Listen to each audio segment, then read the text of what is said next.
quality of the audio and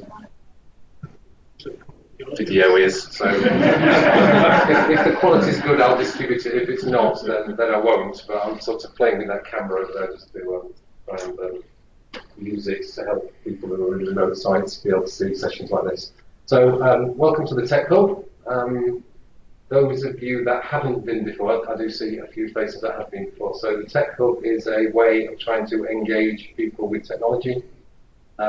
People of all understandings, whether that's people who want a very brief introduction or want to improve or get deep into technology, everybody welcome. So we're trying to run sessions on interesting subjects. We are running sessions on Raspberry Pis and home automation, and this one, which is a rerun of our first session on an introduction to the Amazon Echo. So hands up, who has an Echo or a Dot or Google Home or any other equivalent? Yeah, good. Right, so you'll know what they do. So what I'm going to try and do is go through their sort of out-of-the-box facilities, and then I'm going to go into what's involved in writing your own skill, because you can sort of add functionality to the Echo, and I'll show you how that works. You can Google Home. I believe you can, but I haven't used Google Home at all, so I'm not really sure. I believe you can, but I don't know for a fact. So let's start with the basics. So then there are many models of the Echo. So there is this small one, the Echo Dot, 35 quid or whatever. There's the Amazon Echo, which is a slightly bigger model. So inside these things, basically, you have a set of directional microphones that listen, actually. In the bigger ones, you have a higher quality speaker, basically. So you can connect to those as a wireless speaker, or you can use them as part of the device themselves. Yeah, this one, which is an Echo Plus, so those of you that do any sort of home automation, if you have a smart hub or anything that you can connect your house devices to, that basically has a hub built in. And then there's the latest model, which is the Echo Show, which is the one that has a screen on it, basically. They all do basically the same thing. So how do they work? Let me draw a picture. So the way this works is you have your Echo device, you connect it to a Wi-Fi hotspot, which connects through to a cloud service, Amazon Web Services.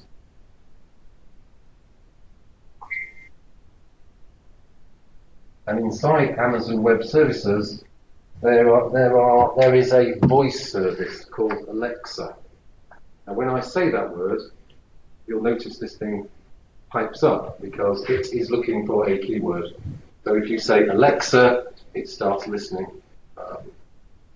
You can change that to Echo and Amazon, but as far as I'm aware, there are only 3 ways of doing that. I've heard people hack it to get other ways of starting it, but they're the 3 out of the box, effectively. So when you speak to it, effectively it listens to what you say, it sends it across the internet into a cloud, Amazon Web Services. It runs a voice service called Alexa, which effectively does natural language processing. It breaks that piece of English or whatever language you're using into words. It tries to understand what those words mean. It runs some code in Amazon Web Services, and it gives a response. And that response is effectively read out of the microphone, read out of the speaker, essentially. So if I say, Alexa, how many inches to the moon? The moon is 15,133,976,378 inches away. Yeah. So effectively, that piece of English has gone through into an Amazon Web Service. It's tried to understand what I've said. It's run a query, effectively, to get what it thinks is the answer, and returned it as a piece of speech. So these are fairly dumb devices. They don't have a lot of stuff inside them. It's not a complicated piece of electronics. It's basically a set of microphones that listens, something to connect to the internet, something to stream what you've said to the internet, and something to say what comes back.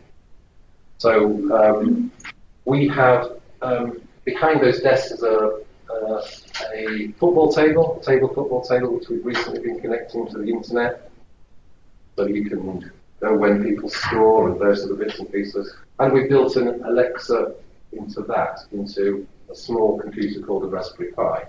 So you can implement Alexa yourself, which is why you're beginning to see people like Sonos put it inside their devices. So you can now get Sonos speakers with an Alexa service built in, because they can listen to what you say, connect to the internet, send it to Amazon and get an answer. So you're beginning to see these sorts of services built into other products, and you'll continue to see them in cars and all those sorts of things will continue. Right, so when you set up Alexa, which I was going to show you how to do, but I'm not, because it breaks the video, because I have to disconnect from the Wi-Fi and connect to the device, so I'm not going to do that. But basically, the first time you get it out of the box, you essentially have to tell it about your internet connection. So basically what you do is, when you get it out of the box and plug in, it becomes a Wi-Fi hotspot, and you connect your laptop or your phone to that Amazon device directly, and you tell it about your Wi-Fi connection, and you choose one from the list and you put in your password. So if you're at home, you would directly connect your phone, say, to Amazon as a Wi-Fi hotspot. It would appear on your list of Wi-Fi hotspots. You would connect, click it, you go through the Amazon Alexa app, you would say, I want you to connect to my home Wi-Fi. I'm not quite sure how to help you with that. Put that on for a minute. It would connect to your Wi-Fi, and then basically you're done. So the first time out of the box, you have to tell it what your Wi-Fi is, what your password is. So then it has a number of features out of the box. So we've just seen one. You can ask it basic questions. I think we're all sort of familiar with that. That's not big magical. You can play music through it. Yeah. So if you have Spotify or you have Amazon Prime or things or streaming accounts like that, effectively you can connect your Amazon account to your Spotify account. So it's basically done by binding accounts together. So in my case, if I have Amazon Music, I effectively come into here, I say I want to set up a music provider in the settings area, and effectively I tell it what my user ID and password is for the various things. So music and audio, I effectively tell it what my login to Spotify is, or what in my case, login to Amazon. And then effectively you can just say, Alexa play whatever. Normal sort of functionality lists. Say Alexa play a particular tune, particular song, particular album. Alexa play, I don't know, George Michael's top 10 or whatever. Yeah, it's normal sort of functionality, and that works fine. That works really well. If you don't have those music services, there are free ones like TuneIn and other bits and pieces, but they are limited in what they provide you. So does it link to the phone? So if you're So we've got Apple. Well, So yes, yes. So I haven't found a way of. I mean, the rest of my family are all Apple users. I don't know why they are, and I'm not. So I don't believe there is a simple way of connecting iTunes libraries or Apple Music to. Right. I believe you'll only let you do certain songs off with iTunes. Yeah, I've heard you can, but I haven't tried it. So that's something I haven't looked at. If you get a specific echo on it.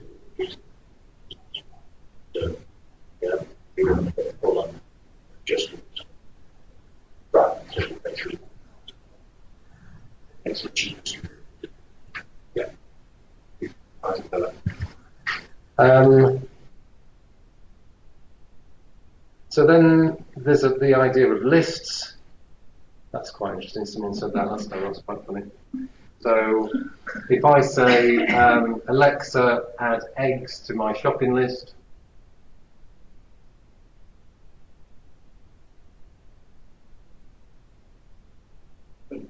Okay, she's added eggs. I added eggs to your shopping list. So now, obviously, I've got an Alexa app on my phone, so I've now got a shopping list. I can do that. I believe we'll talk about skills in a moment, and skills is a sort of way of extending the Echo device. And there are people who've written skills like, try and transfer that information to an email or that sort of thing. Or I think people have even got it to put it in shopping baskets, but I'm not. So it's a skill test. Yeah.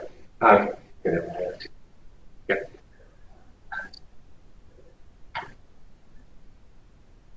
Good. To-do lists, so that's the basic same idea. You add tasks to your to-do list. That's simple. Calendar integration. So if I say, Alexa, add dentist to my calendar. Sure. What day and time? Friday at 10:30 a.m.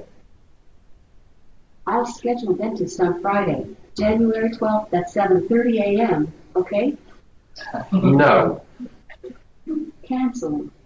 So obviously she didn't always get it right, but because I said 10:30, I think, didn't I? But effectively, you can add, let me do that again. Alexa, add haircut to my diary.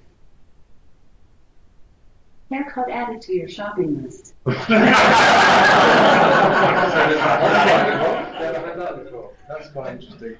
Well, normally that works okay, and things to you. That's crafty. I like that. Obviously, these things are not 100%. I mean, they do. I mean, I use it quite often, and they do generally work. But effectively, again, if you want integration to your diary, you basically have to tell it which. So I use Google Diary. And it certainly does integration to the Google Diary and adds in appointments and reads out what's Alexa, what's in my diary for tomorrow? Tomorrow, there is one event. At 9:30 a.m., there's dentist. You'll notice I've got an American version. The UK one is much better. It was an imported one many years ago, so still a gang. In fact, when you first got it, you couldn't even change the location. So it said, if you said, Alexa, what's the weather? Currently, in Warwick, it's 5 degrees with mostly cloudy skies. Tonight, you can expect early weather with a low of 1 degree. So originally, that now is in Warwick, which is where I live, but originally it was Seattle. We used to say in Seattle, it's 75 degrees and raining. So yes, they're now much more flexible, and the UK version is a little bit easier to use, to be honest. So,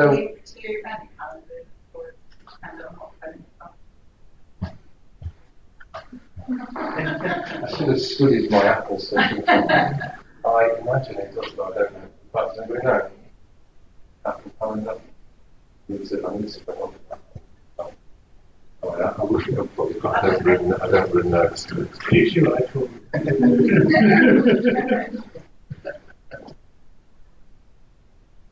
So that's calendar integration.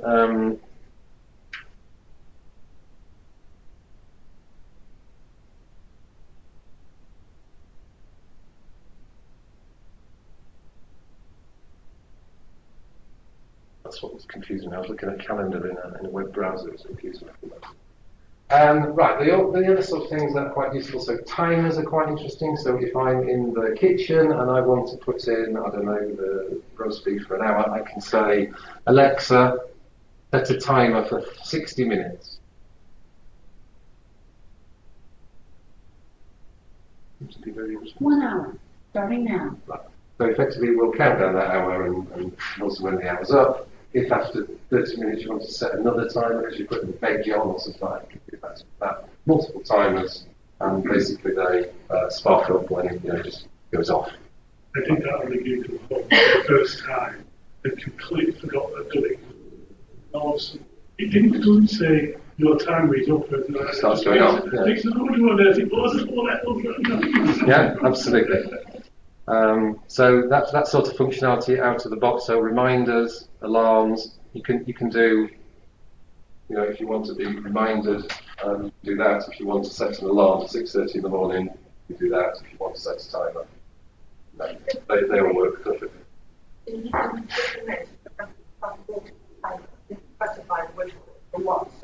No, it just says your 30-minute timer is up. You can ask it how long's left on the timer. Can you? Ah, perfect. I didn't know that.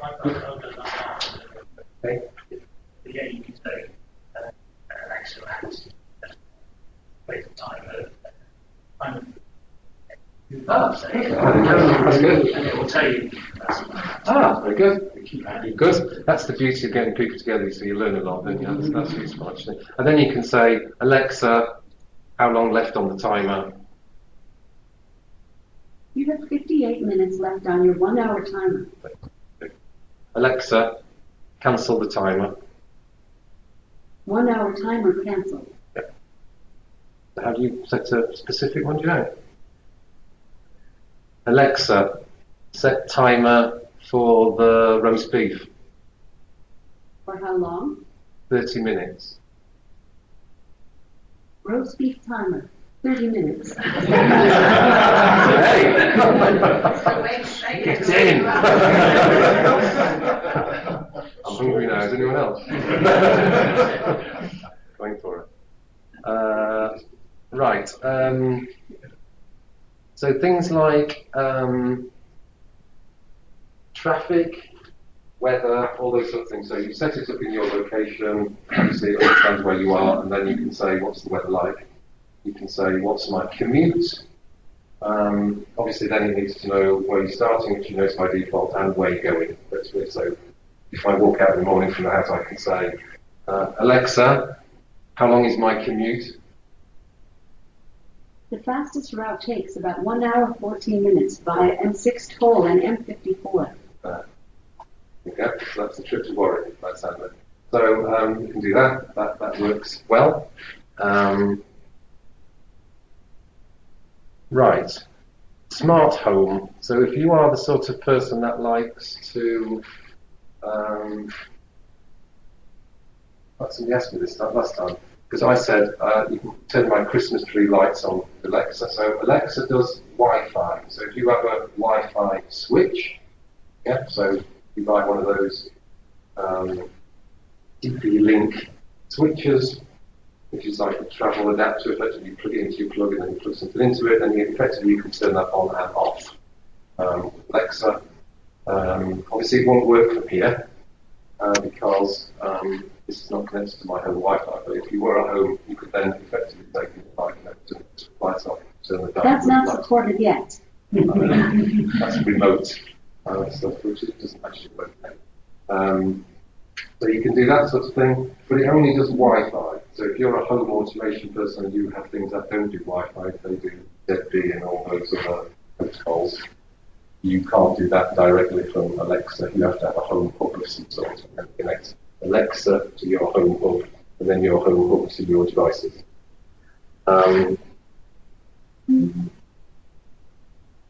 So, for example, I have a video doorbell. I connect that to something called Samsung Smart Things, which is a home hub, and then I can effectively talk to the smart things through Alexa. So, for example, if you had one of those Alexas with the screen on and the video doorbell, you can effectively ask Alexa who's at the doorbell, or who's at the door, and you basically see the video doorbell. So you can do that sort of thing.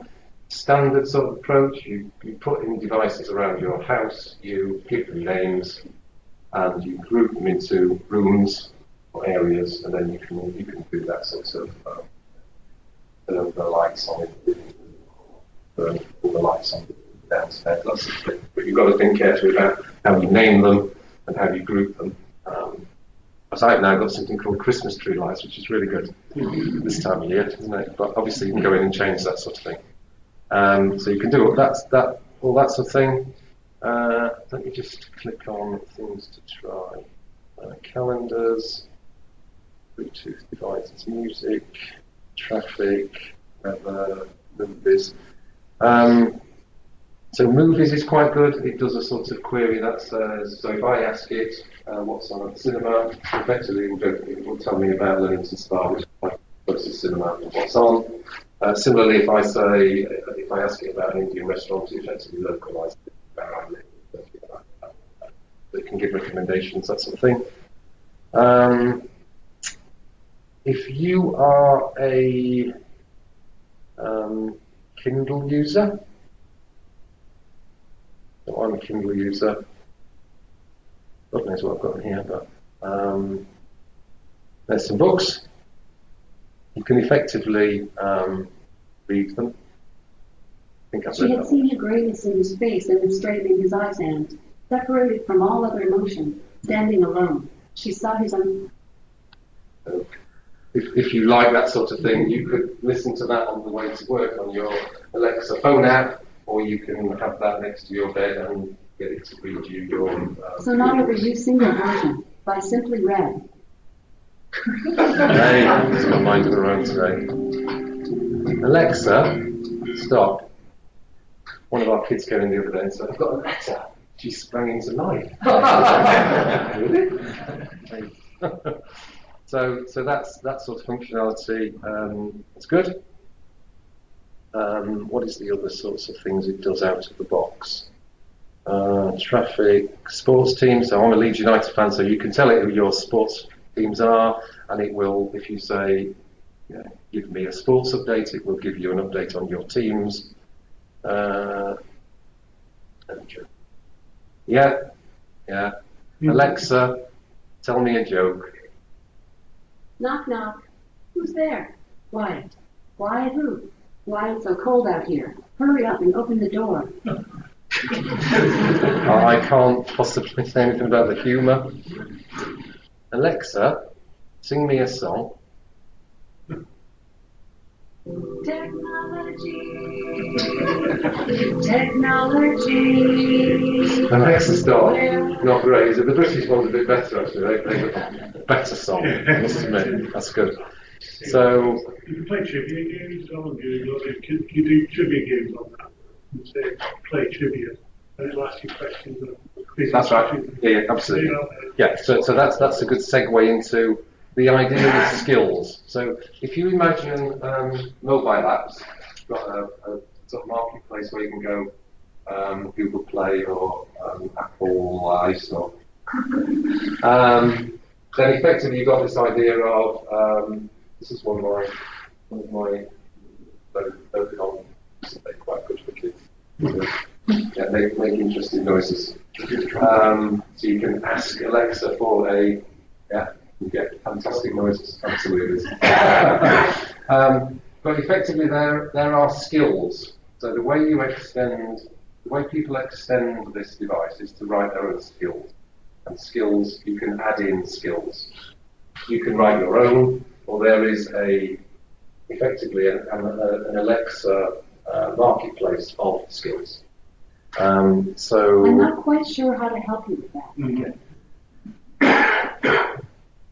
So if you're interested in fitness, which is what I am interested in, or you're interested in,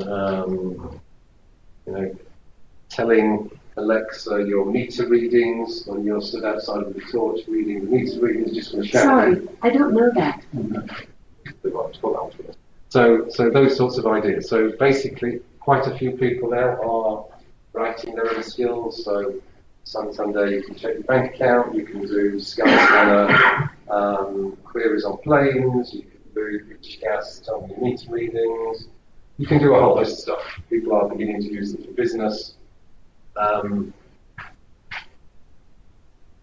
most of the extensions, so I talked a minute ago about using Samsung Smart Things. This is a skill effectively written inside Alexa to connect to a home hub and do that. Bitcoins, absolutely, that's the place to be. HMRC tax credits, quite interesting. Yeah. I wonder if that works. I'm going to try that. Alexa, Ask HMRC, how do I claim tax credits? Sorry, I don't know that. Have I not enabled that? Oh, I have enabled it. Well, they always tried it, and it's not. Oh, it's written by KCOM. Quite interesting. There you go. That explains quite a few things. Skills. So some of the common ones are things like cookery. I know a lot of people use the bartender's quite good if you want a cocktail. So you ask the bartender for whatever, and the skill will tell you how to make one. Sky News. Oh, Jamie Oliver. Quite a lot of people use that. Alexa, open Jamie Oliver. Welcome back. Jamie has more great recipes for vegetables, pasta, eggs, fish, or meat. You can also try one of Jamie's healthy favorites. Which one do you fancy? Fish. How about marinated and grilled salmon? A grilled side of salmon marinated in a sticky lemon Yeah, that sounds nice. soy, honey, and ginger glaze. It takes approximately 20 minutes to cook, and the difficulty is super easy. Would you like to try it? Yes. Great. I've just sent that recipe link to your email. So there's a It's good. Jamie. Just wanted to say that. Thank you, Jamie. Yes, so that there they've sort of done some integration, but they end up obviously sending you an email with the ingredients and the way to go about it. Clearly on that sort of Amazon show with the screen, then you can start showing people a whole host of stuff. You can see where all that's heading. So that's quite neat. As you said, games. If you're if you're a cricketer and you want cricket facts, people have written skills about more or less every single subject you can think of. That's how they extend the functionality, basically. So we're going to go into, I'm going to show you a skill in a minute, one that I've written. Anything else out of the box? I think multitask first. that again. Can you multitask? So, in that example of you cooking a recipe, Yeah. and I guess there's the multitask, you're playing music, music skill. Yeah. I'm thinking, going slightly more complicated. Complex. If you have multiple skills on the go, you will remember what you were doing halfway through your recipe. So interestingly, when you say something like open Jamie Oliver, that's its way of saying I'm interested in that skill. And anything you say from that point is a sort of sentence for that skill. So I don't think, apart from those built-in things like music and calendar and timers, I think once you're asking a skill a particular question, I suspect you're in the sub-language of that skill. So I'm not sure that would work. That one you just come from on newspapers, on various newspapers, on the screen you have. Does that read the newspaper then? It does. Yeah, absolutely. Yeah. Or you can get sort of summary, Guardian summary or Sky News summary or that sort of thing. Yes, it does. Yeah. So the other thing you can start to do with these devices now is to call people. So my son has one of those.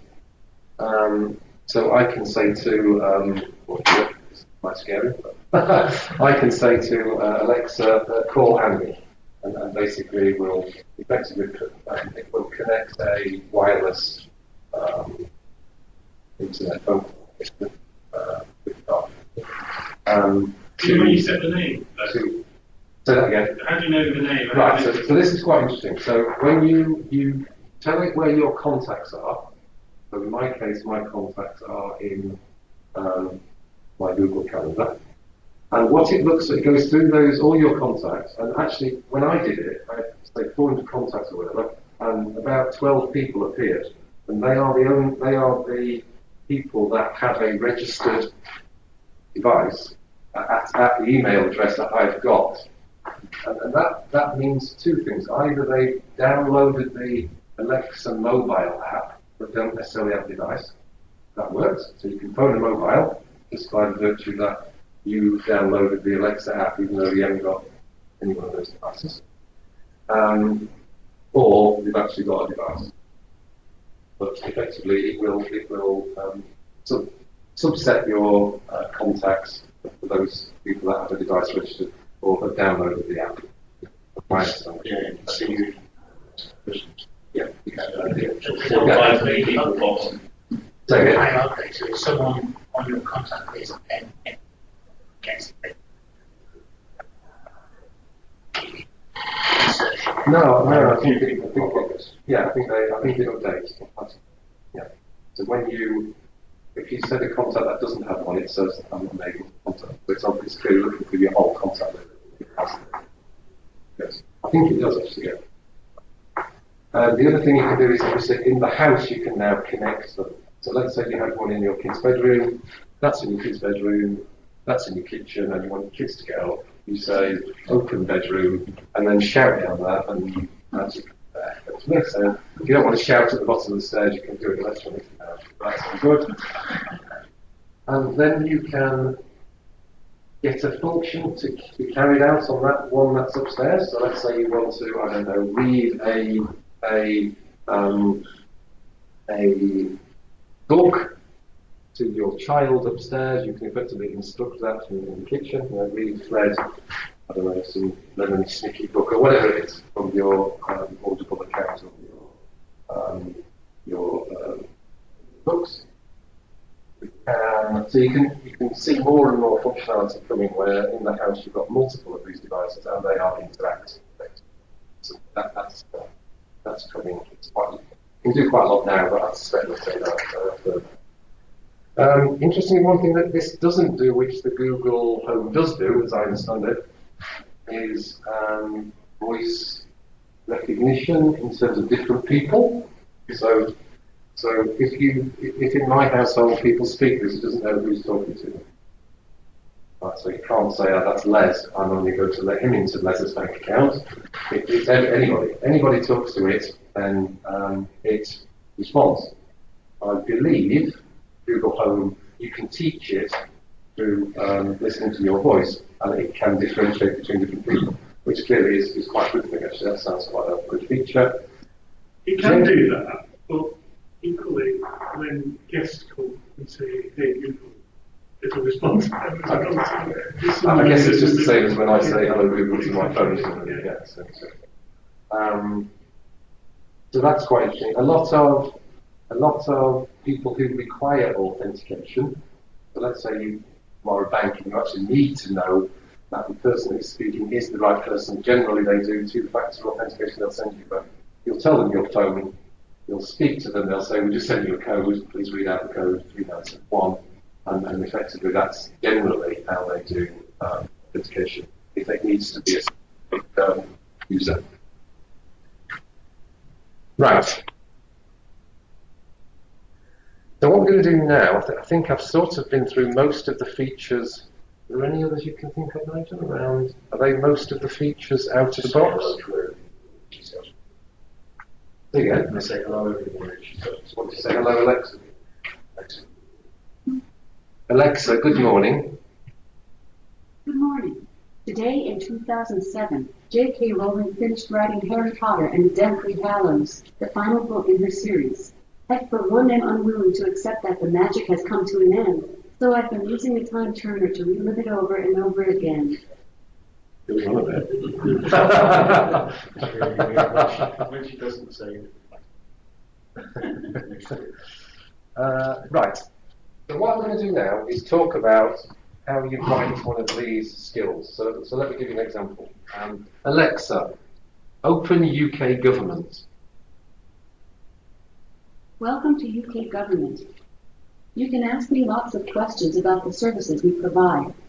You can ask me about tax, benefits, driving licenses, passports. What would you like to know about? Alexa, stop. Thanks for listening. So that's a skill that I've written called UK Government. And anyone can write a skill. They can be skills private to you, or you can effectively submit your skill to the marketplace, in which case the auditor put it up, a bit like you do on your mobile phone. Or write your own mobile phone app, or you can put it into the mobile phone store, effectively. So how do you go about doing that? So there's a couple of words that I need to explain because they'll appear in a moment. Alexa skills. Here are a few of your enabled skills. First is fitness exercises. Alexa, stop. Do you want to open it? No. Right, you can see she gets a bit feisty. Right, so in Amazon Web Services there is a technology called Lambda.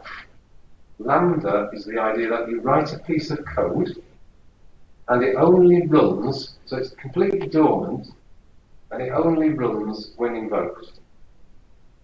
Yeah, so you might think a website, for example, sitting in Amazon is sitting there all the time waiting for you to send stuff to it. It's actually active code.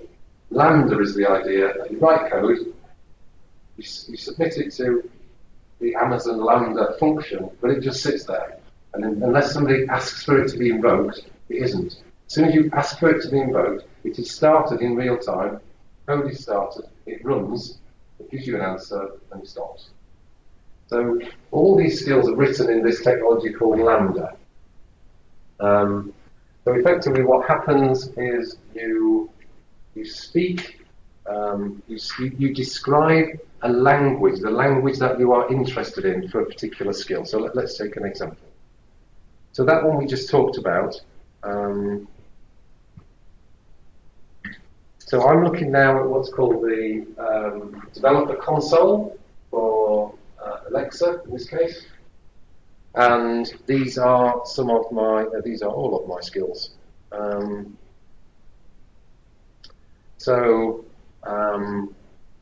This is the one called UK government. It is a skill. It's a custom skill. I modified it today. It's in development, and there are metrics about it. So this is just like a list of Lambda function, a list of skills. If I go into this skill, it will start to tell us some more information about it. It's in English.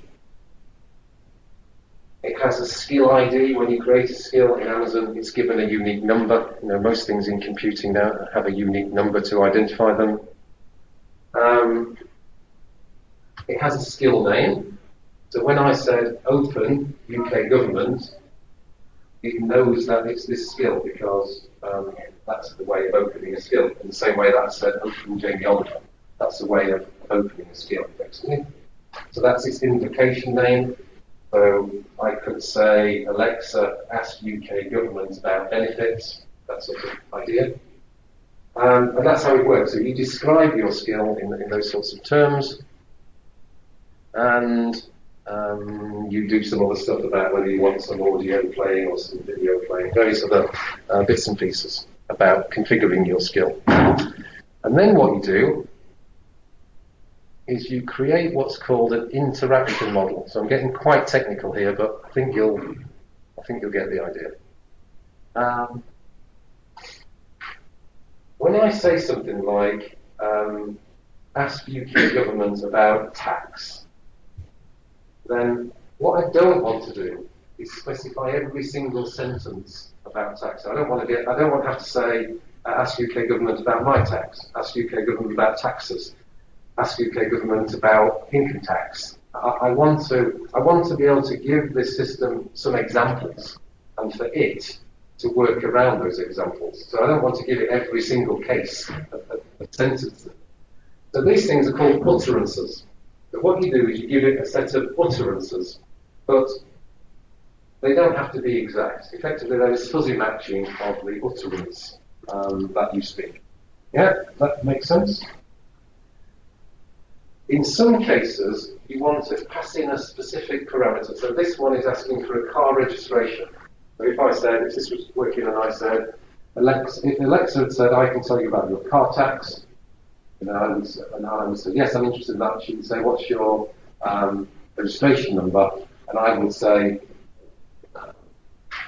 whatever my registration number is, XA65UXB or whatever it is. Or I could simply say, what is when is my car tax due for that particular parameter. And in some cases, you want to pass a specific parameter that you want your Lambda function to understand. And again, I don't want to write an example for everybody's number plate. It doesn't make sense, does it? So sometimes you've got a value. So an interesting one is, if you've got a birthday party and you want Alexa to sing happy birthday to Fred, and effectively you can say to Alexa, sing happy birthday to Fred. Well, that Fred effectively gets taken as a parameter, passed into the happy birthday song, and the name effectively gets substituted. So we're all, that's an idea, a sort of concept of passing parameters into things that we've said. That make sense? You've got this idea of utterances, example sentences that people are going to use, parameters, and at the start of this, you've got what's called an intent. So you can see that when I say, when is my car tax due, I am talking about car tax. And when I say, telling what my registration number is, I'm talking about car tax. So you are effectively specifying sorts of category for these sentences. And you'll see in a minute that the code takes those categories and does a specific thing associated with the category. So you've got this idea of, I can say about ask UK government about my tax, about tax, or just tax, or taxes. So I can specify different types of utterances, but they're all talking about tax. They're all talking about car tax. They're all talking about car registration. That makes sense?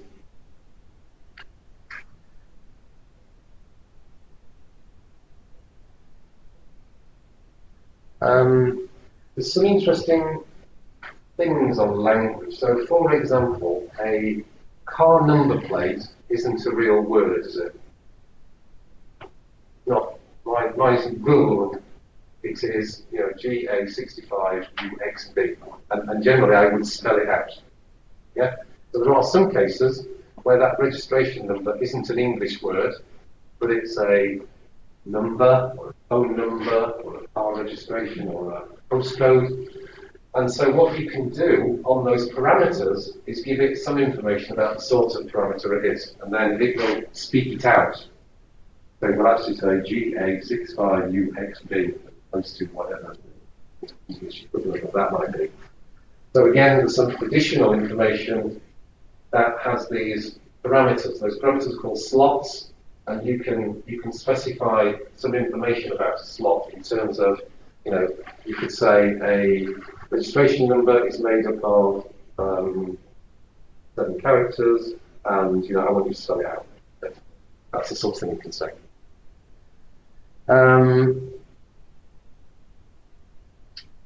Then what you do is having described the sort of English sentences that you're interested in and those parameters, you then have to connect it to a Lambda function.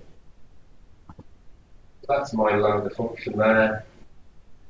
Don't see that in bit ask government, so those Lambda functions are what I was looking at before. So this is saying, this is an Amazon request number, it's in AWS, it's Lambda, it's actually implemented in Oregon, US East. It's a function and it's called ask government. So this is a bit, that is a bit of code sitting in America.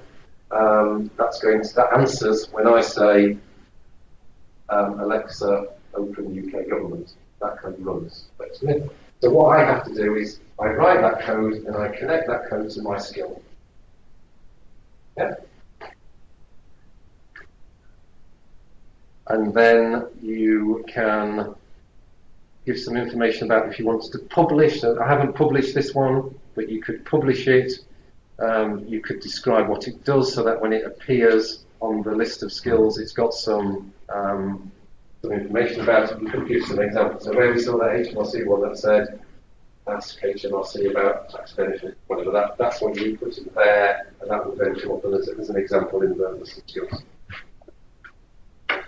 Right, so we're with that? Good. Right, let's go for the Lambda function now then. Right, so what I am now looking at is the Amazon Web Services console. If you've ever heard people talk about Amazon Web Services, obviously it is a cloud. There are multiple of them, so Amazon now have a presence in the UK. However, in this case, I am in North Virginia. So this is so I've gone into the AWS console, I've chosen a Lambda function, I've got a list of, and I've chosen the Ask Government function, which is the one that implements my Ask Government skill.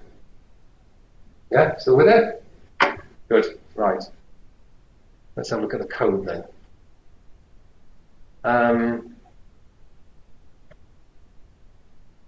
This code is written in a JavaScript dialect called Node. Node.js is a dialect of JavaScript. You can write them in quite a number of languages: Java, Python, Node. I'm sure there are others now. So let's have a look at some code. Right. When I say, Alexa, open UK government. Welcome to UK Government. You can ask me lots of questions about the services we provide. You can ask me about tax, benefits, driving licenses, and passports. What would you like to know about? Stop. Thanks for listening. So that in real time is this device listening to me, sending a request over to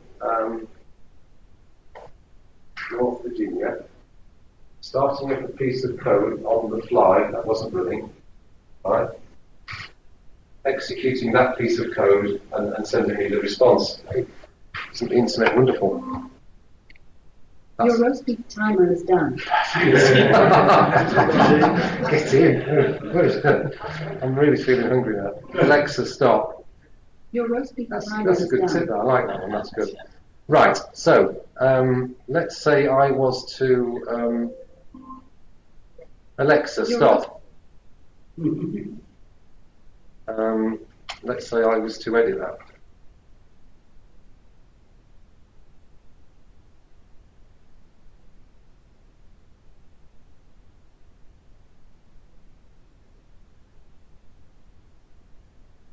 So I've edited that to say, just to prove it is in fact the case, Alexa, open UK government.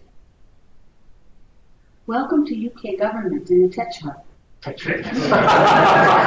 Well, it's an English word, isn't it? TechHub. You can ask me about tax, If I put tech in benefits, space, I'd driving be licenses, passports. Alexa, What stop.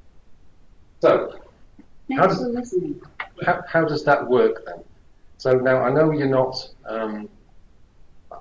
programmers, but you must have, that is pretty simple, isn't it? It's saying, speech output equals, it's a hard-coded piece of text. Obviously, you could get that from a database, you could get that from anywhere you wanted, but effectively you are talking it back. You can see that it's putting pauses in the sentence. This uses a terminology which is basically a markup language inside text, so you can do things like whisper or shout or emphasize or spell out, YA65, USB, that sort of idea. It's got these markups inside the language that allows you to mark up the text and say it in a different way, whisper, shout, all that sort of thing. How does it know to do that piece of code? Well, effectively, remember we talked about those, there's a special intent. It has this idea of intents, but there are some special things like when you open a skill, there is effectively a sort of bit of code that you get in the template that says on launch. So this is saying when the skill is launched, so called when the user launches the skill without specifying what they want. So Alexa, stop. Open UK government would be my case. If you come into this on launch thing, it would say, call this function called get welcome response, and that welcome response effectively prints out, speaks some text. Yeah, that makes sense. If you'd said, Alexa, ask UK government about taxes, then those utterances that we had about taxes would trigger, and effectively that intent called taxes would get fired into this piece of code. And what you end up with, if anyone's ever done any programming, there is the idea of a case statement or a switch statement, and that's what this is doing. So this is saying, switch on that intent name. If it were taxes, do that. If it were income tax, do that. If it was benefits, do that. Yeah, not rocket science. This is how programming is. It's well, you know, if it's driving license, do that. And generally, it goes away and calls a JavaScript function. Now, those JavaScript functions, let me give you an example. We've looked at that one, which is the get welcome request.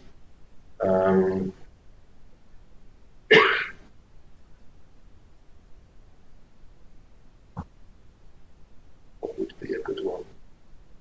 I mean, this is a good example.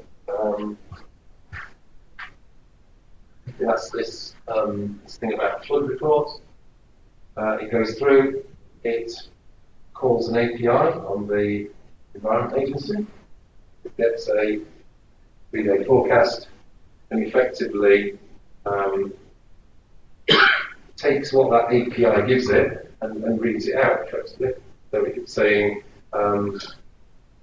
take the items in the forecast summary and return the response, speak the responses. So that API might return well, it will return a piece of text that they're probably putting up on their website that said, you know, in Worcester, the chances of floods are X. Well, effectively, that calls their API and reads back essentially what their flood report is. Quite often, government funds provide, much like HMRC, specific APIs to allow people to do that. So that's how you start to get integration off to other bits and pieces. So that's an Amazon Lambda function calling out. In this case, it would be calling back from America to a UK-based API, which the Environment Agency hosts. So you can start to do quite a lot of interesting stuff. Is that all that? Is that any prompting that you typing in?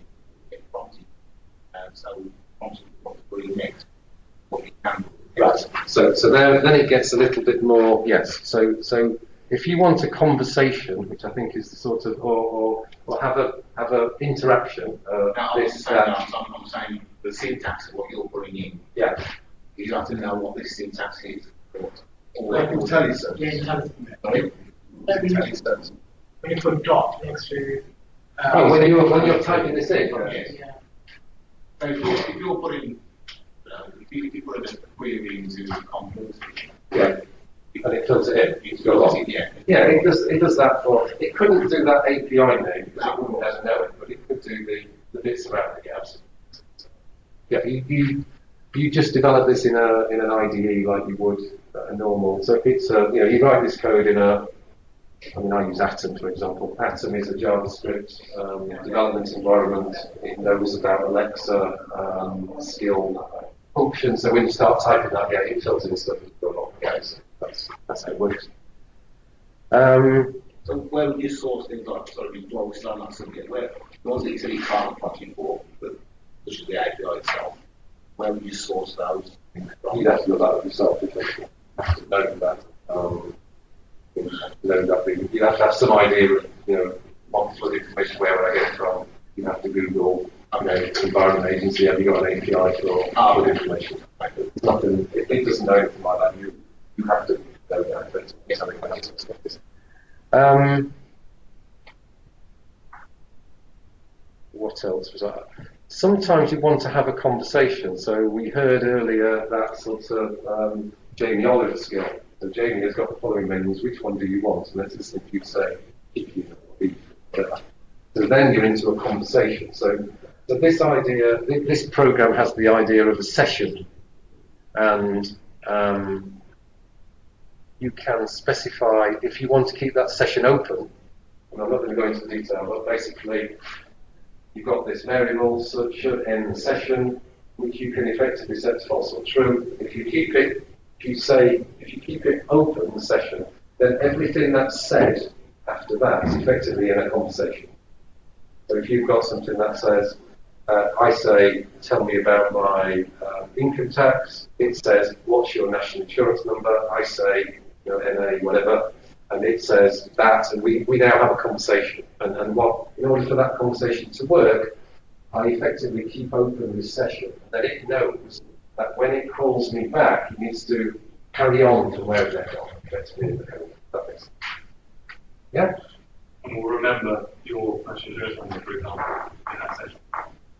So memory is quite interesting, or state management is quite interesting for Lambda, because yes, in that function, it will remember state. But if you've got lots of Lambda functions, they don't remember state between them, and you would have to store it in a database. But in a simple conversation like that one, you could do what you're describing. If you've got a very long, complicated conversation, potentially you might have to use an Amazon database to store the intermediate data. Yeah. So Lambda functions, going back to that technology, they invoke, they run, they close down. Only if you keep them running, which is effectively what that telling it not to end the session does it store state.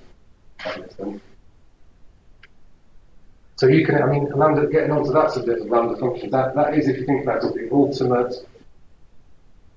sort of way of using the cloud. You effectively would only be charged for the running of a function. Lambda functions for Alexa are free of charge. Normally, if you use stuff in Amazon, you would get charged. Amazon has this idea of a free tier, where you don't get charged. And for developing things like this, you get something like, I can't remember, but let's say it's 1 million Lambda calls a year without being charged, effectively. So anybody that's playing with this sort of stuff won't get any charges. Obviously, businesses will want to start moving to Lambda-style applications. It's normally called serverless computing. So in a few years' time, we'll get people knocking on our door saying, I've got this app, it's written in this technology, I'd like you to move it to a serverless app, because then it's the cheapest it can possibly be, because it only runs points and rows. And as you can see, it's quite quick, isn't it? I'm talking to a device here, it's going across to states, running a piece of functionality that wasn't started up and returning an answer in a reasonably good time. Yeah? So these functions spin up in milliseconds. Quite impressive. Good. Think I've about got through what I wanted to say. So in the next session, we're going to write, the people that want to come to the next session, it's going to be a hands-on skill writing session. We're going to write our own skill. Obviously, you start with a template, you don't start from an empty thing. We're going to build a skill, which Nigel's identified, I think. What does it do? Yeah, so we've got a tutorial, we're going to build a skill. If you're going to come to that session, you will need, we're going to probably break into teams, 4 or 5 people.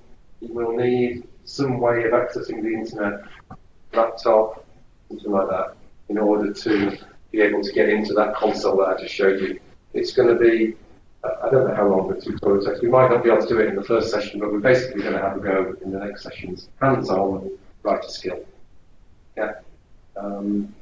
So hopefully that's giving you an understanding of the sort of thing it does out of the box, this idea of skills, this idea of how you can write your own skills, and you can see why businesses are going to write skills now, like the algorithm. And this sort of, Amazon have said that the voice interface for them is key. There's already stuff called Amazon for Business, which does all this sort of stuff for businesses. So you'll see Amazon certainly pushing down this route of voice as a user interface. Anything else? It's sort of 5 people sort of saying the same name.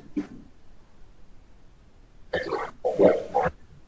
So if that were private, that wouldn't be a problem. So this is private. Only I can use that. Okay. If I were to publish that to the marketplace, they effectively check that. So fundamentally, you can't have that. You can't stop yourself having. You can't keep hold of an invitation. You can all, you got it there, script without saying. That's right, yeah. So the word that you speak to invoke it is, so for example, when we all start writing a skill, let's say we're going to write a skill called open the TechHub. Yeah, so we're going to have a skill called ask the TechHub about how the screen works, say. Then we could all have the same invocation name, ask the TechHub about, but behind the scenes we could have different skill names to support. Do that as well. There's also some kind of package implications. On the app. So that always happens, doesn't it? In the internet, everybody steals domain names because of lots of people. Okay, I guess that's not stealing Apple, but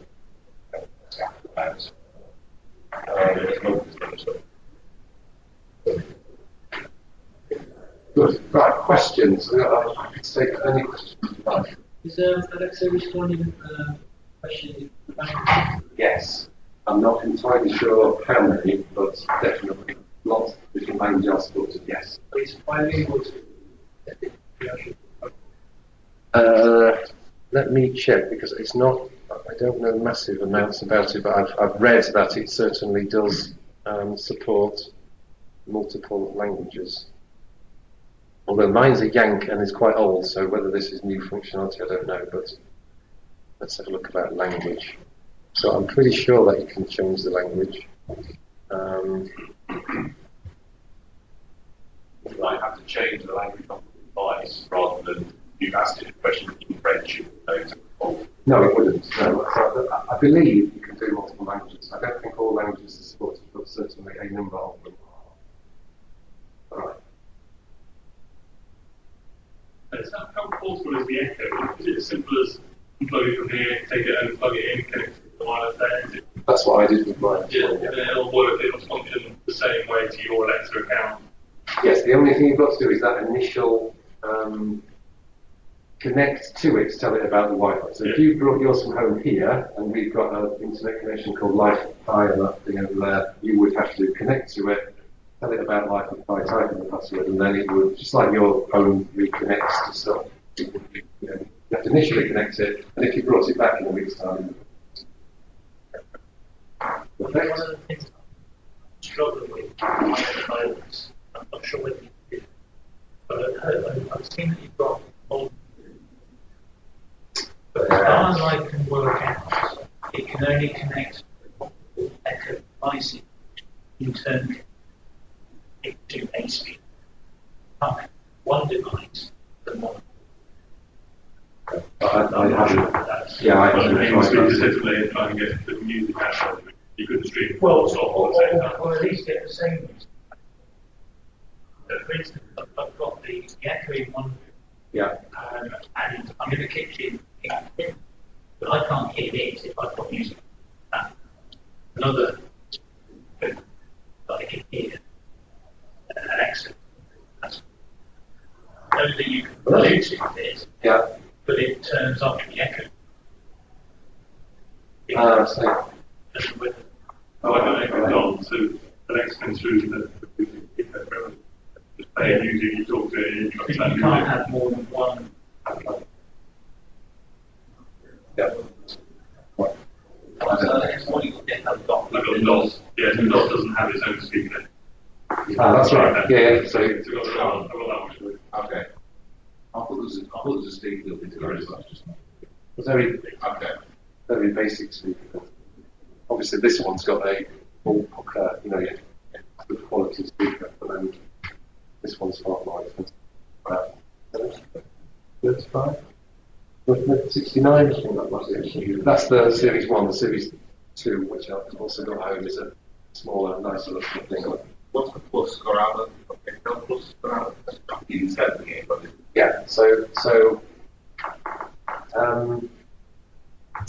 if you're into home automation, it's likely that some of your devices, like if you've got a Honeywell thermostat, it won't talk Wi-Fi, but it will talk a lower powered wireless protocol like Zigbee or ZigBee, or there's a number of them. So a number of people have been doing home automation for years, but they use low-powered wireless protocols because they don't want to put a big battery in their thermostat. Yeah, so some of these things are much lower powered. These things talk Wi-Fi. Wi-Fi requires a lot of power. Yeah. So if I want to talk to my heating and it doesn't support Wi-Fi, it was a distant wireless protocol, then I would buy something like Samsung Smart Things or Home Assistant. There are a number of hubs, little boxes like that, and basically they talk Wi-Fi out at one end, they talk to Alexa, and then they talk these other protocols ZP or out to the other side to the devices. So, for example, thermostats on the radiator. If you get automated thermostats on the radiator, they've only got a small battery and they won't do Wi-Fi. They only do protocol. But are you saying that the Plus has got? So the Plus has one of those built inside it. So in the bottom of the Plus, it's got a home button. You need to be careful. Doesn't. Yes. Nice. Yes. I put in Plus. Yeah. And then Plus gives me light bulbs, but I can't do all the full functionality. So this is this is still a fragmented market. There are people who've been, like the heating manufacturers have been doing wireless protocols for years. Like Yale do locks, and everyone does stuff, but they don't necessarily all interact. Right. And quite often those, the smart things I've got, which is Samsung Hub, there's a lot of protocols, but again, there's no universal way to talk to every single thing. They're always dishing out new firmware, which allows them to talk to all devices. But if you imagine a sort of complete plug and play situation, that's not really where we are today. But it is improving quite a lot. Any other questions? No? Good. Who's interested in coming to a session on writing a skill then? Oh, good. That sounds good. We'll get two more echoes. And I think I'm going to schedule it. I've got a date. I won't say what the date is because I don't think I'll be right. But in a couple of weeks' time. Good. You want to use this service apart from this, actually talking to the right, yes, like write skill and then go track it on the mobile. Yes, absolutely. So for example, I can say to my phone through the Alexa app, play some music, and even if I'm in a room that doesn't happen, you can have that device download the app. Yes. And that's, so that Raspberry Pi, if you want to take a look at that table football thing that we put in, we've got a Raspberry Pi in it, which is a small computer, as you know, and you can just download the Alexa connection. So you now put the speaker into it, you talk to it, it just fires off the request to the app. So you can do it on quite simple devices, including the phone. Can Alexa address functionality of the Raspberry Pi locally? You kind of put on the bike, seems like hard. So looking to do that, come across a service called PodNode, you can use to connect Alexa to your Raspberry Pi for a subscription to locally. I'll ask the guys who Joe Casimir has done that. I'm sorry. Yeah, he's going to do the apps, he's done that. So, you can ask him. One of the things you got the app. Yeah.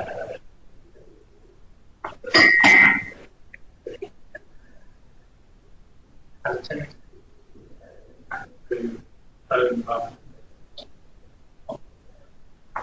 I found if I try to call skills that rather than skill coming emanating from the speak. Okay. Interesting. I'm not sure whether doing something wrong there.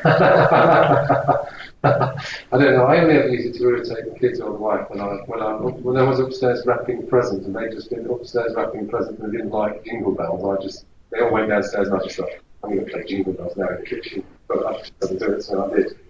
I just use things like that. I don't have any. But certainly I use it, interact with it. I've not done that. You choose the device in the house and then effectively speak to the Amazon Alexa app. Yeah, I'm sure. Yeah. I never expect a forest stick. Yes, they do actually. Yeah, they work on fire. They work on fire sticks as far as I understand. And plastic as well. From what I can tell, you can only talk to plastic in the US.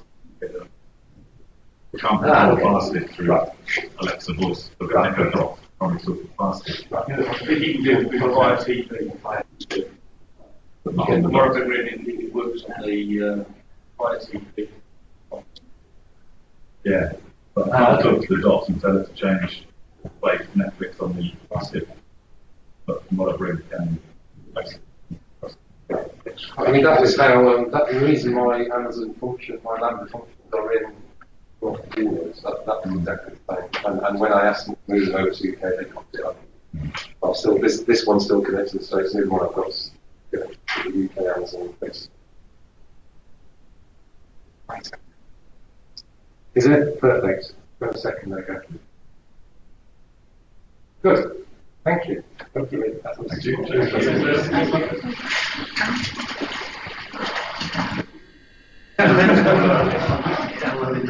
Yeah.